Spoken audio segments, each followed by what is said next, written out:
Welcome to Rick's Corner. I want to talk today about calf development. Now, I'm probably not one of the best ones to talk about it because I never had the greatest calves in the world anyway, but they did respond. And I remember when I first started working out back in the early 60s that a lot of the guys in the 40s and 50s that were bodybuilders had great upper bodies and no legs. And it was always kind of a joke about the V shape, and then the guy would have bathing suit on and he had like skinny legs. People didn't work their legs that hard back then because it's hard to do. But there were a lot of people who had genetic calves. They just had them by birth and they were just very lucky to have it. Well, as time progressed, and in the 70s, in the golden era, we all concentrated on our calves, me as well. And what I found was, well, just not to say prior to that, I worked out at a YMCA and they had a calf machine that had a long rod and you put the weights on a cable. But when you would do it, it would go back and forth and it would always smack me right in the shins and cut my legs. This is not fun at all. And the pad over the shoulder was ripped and it cut my shoulders. And I said, well, you know what? I'm not going to work calves now. It's just not going to do it because it's not going to happen. When I got down to Venice Beach, Joe Gold had he had a standing calf machine that was good. But what we really used, and a lot of people today, if you did it in the gym, they'd laugh at you, think there's something wrong. We did donkey calves. And I'll show you pictures of this. We had two guys sitting on our back or one guy, but sometimes we do two. We'd do as many reps as we could, and then one guy would hop off, and you'd finish your reps with the last guy on there, and he'd hop off, and you'd just finish some free reps. My calves developed from that. I mean, they really started to come up quite a bit. Now, the calf is a very dense muscle, and it's very hard to develop. It takes a lot of reps. It takes a lot of weight, and eventually it will respond to some degree. It may never get huge, but it will get developed. Now, mine never got huge, but they got developed. I just didn't have genetically good calves, and there's so many people who don't. Ken Waller had great calves. Arnold had great calves. Now, it was said back in the days that Arnold went back to Austria and he had calf implants. I kind of thought of that, maybe could have been, but then after I looked at him, I said, I don't think so, because his calves were so striated that the implants wouldn't give you those striations. It just wouldn't happen. I had a friend that had calf implants. He wasn't a bodybuilder, and they looked like little lumps down there. They weren't very good looking. And I remember when he had it done, he was in a wheelchair for 3 weeks because he couldn't even walk. It hurt so bad. As I said, standing calves can work if you really focus on them. And I see people who just bounce. They just bounce the calf up and down. That's not how you work a calf muscle. You have to get a complete contraction when you come up and a complete extension when you go down. It's got to be very slow and direct. Stretch that calf out. When you come to the top, you got to peek it out.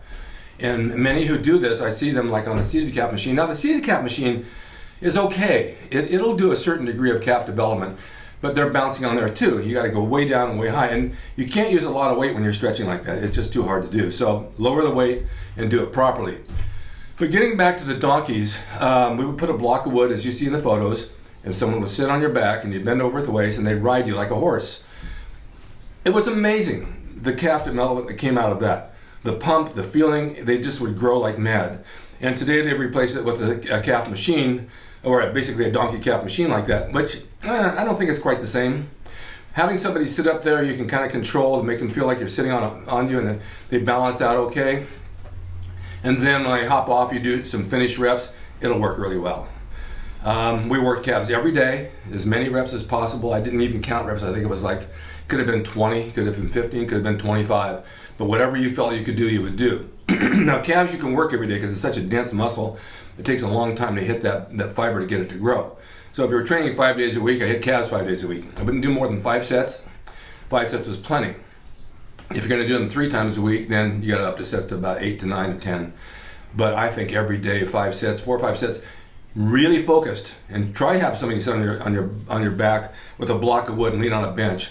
People in the gym today laugh, oh my, that was a stupid exercise. Oh, what a gay exercise. You know what, it worked, and that's what we did in the 70s, and that's what brought the calves up.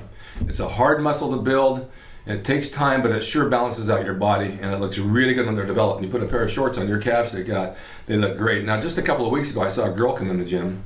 She must have had a 19 to 20 inch calf, fully developed, completely developed, like nothing I've ever seen. Now, I don't know how she did it. I don't know her. I think a lot of it was probably genetic. I don't think it was injections at all because it just didn't look like it. It wasn't blobby looking. It had striations. It had pointed in the calf area like a peak. It was just perfect. So if you're going to work calves and give it a try doing the donkeys. They really work well. And if one person's not heavy enough, get 2 people up there. You know, let them laugh at you. You'll walk away with good calves and people say, hey man, where'd you get those calves? I'll buy them from you. But donkey calf races really help, and give it a try. Let us know what you think. Thanks for watching Rick's Corner. Next time I'm going to talk about lagging body parts and body parts that don't match up and how you bring them up to match. Maybe two arms don't match the same and there's a way to do it and bring them up so they're both balanced out. I want to talk about that as well. And don't forget, you can order my Gold's Gym logo, 8x10, signed and autographed to you. You can frame it on the wall as a piece of bodybuilding history, and it's something you should have in your gym or on your wall at home. Thanks for watching Rick's Corner, and I'll talk to you later.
It's rickdrasin.com. He is the equalizer, baby. See you next time.